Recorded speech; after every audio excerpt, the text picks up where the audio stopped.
Hello everybody, the Lawn Gnome is here. I'm just trying to make my city a better place.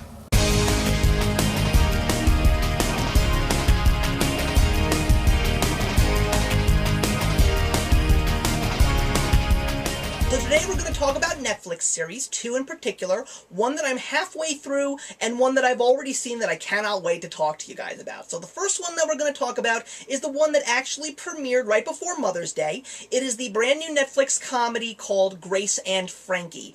I was very excited to see this when I first saw the commercial for it on regular television. It's basically the story of two law partners named Robert and Saul, who have been law partners for 40 years and also have two wives who absolutely adore them, who go by the name of Grace and Frankie. Little did their wives know that their husbands were actually becoming homosexual lovers, and it starts off at the very beginning with the two of them getting their wives together for dinner, filing for divorce because of the fact that they've come out to their now soon-to-be ex-wives, and basically Grace, who's played wonderfully by Jane Fonda, and Frankie, played by Lily Tomlin, who really don't like each other much, now suddenly realize that their lives have been turned upside down and they have to actually go to each other and rely on one another for comfort. And who knows, maybe a friendship will actually be created in the process. I am really having fun with the show, even though I'm only 6 episodes in.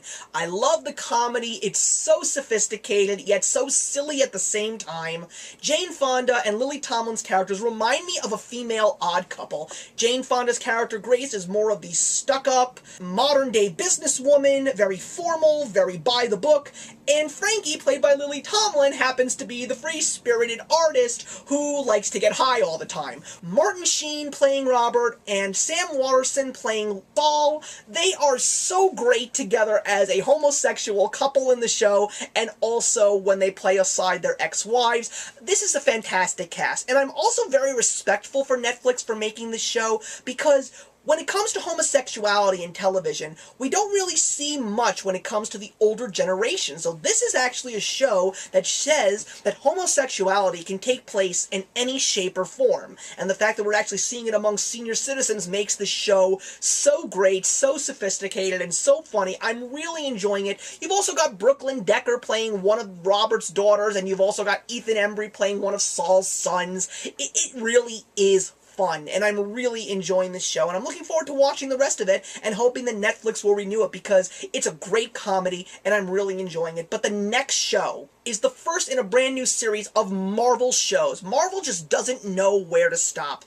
and at this point in time, while DC may think that they have conquered the small screen, with Agents of S.H.I.E.L.D. and further on, Marvel is really conquering everything. And now they're on Netflix with one new show, which will soon end up having 3 more follow-ups, and another show called The Defenders that will unite all 4 of these shows together. But today it's the first one, and that is Daredevil. Daredevil, of course, did not get such great things happening to it with the 2003 Ben Affleck film, but this show really does justice for this Marvel character. I mean, Charlie Cox, who I've known since Boardwalk Empire, he plays Matt Murdock, the blind superhero with the radar power, and he does a fantastic job. Matt Murdock, of course, is doing 2 things in his life. He's being the very small-time lawyer who just wants to make the city a better place in the real world, but at night he puts on the suit and he becomes the vigilante man without fear Daredevil.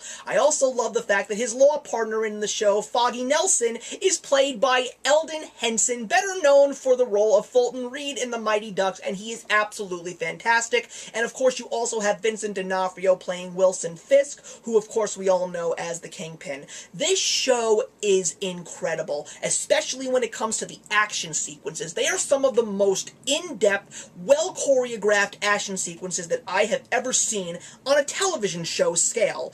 It's definitely not for the faint of heart, because this is a TVMA, because there are some very graphic moments in the show, but it is so well written, the characters are so well developed, each and every one of the actors, including Rosario Dawson, who I didn't mention earlier, who plays a doctor named Claire. She also creates a great bond with Matt Murdock, and also Karen Page, who plays the secretary for Matt and Foggy. She also has a great role to play in this story, and all I can say is after seeing one season, especially at the very end when that red suit is put on by Matt Murdock, I'm very excited to see where this show is going to go, because it has been renewed for a second season, and it's going to be followed up by 3 additional shows, aka Jessica Jones, Luke Cage Hero for Hire, and Iron Fist. And then all 4 of these characters are going to come together in a show called Defenders, and there's a very good chance that we may see them in the Marvel Cinematic Universe. Now, granted, a lot of people are upset over the fact that even though these are smaller heroes just defending the city for the sake of making it a better place and safer,